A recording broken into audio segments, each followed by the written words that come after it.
A Asociación Cultural Musical Solfa fundouse no ano 1997 e desde esa data centrou o seu traballo na formación musical da cidade e no goce da música. Como fruto deste traballo, naceron a banda de música de Solfa, composta por 45 instrumentistas e unha agrupación coral formada por 30 personas. Solfa promoveu e impulsou diversos concertos e intercambios culturais con outras agrupacións, bandas e corais. O repertorio coral está composto por obras de diferentes estilos e temas, clásicos, portugueses, brasileiros, etc. E sempre un lugar destacado para os temas populares galegos e para as composicións sobre textos de poetas galegos.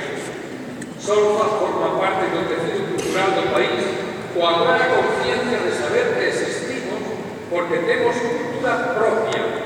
E esa cultura debe Solfa a razón da súa existencia. A nosa música, a nosa literatura, a nosa lingua, en definitiva, Galicia. Esta tarde van a agraciarnos con as cantigas, homenaxe a Morgán, música de Paulo Nogueira, arranxo de Francisco Tobar Cereño, campaínas, letra de Francisco Tobar Martínez e música de Francisco Tobar Cereño, e Fisterra, popular con arranxos de Francisco Tobar Cereño. Dirixe a coral don Francisco Tobar Cereño. Recibimos un forte aplauso.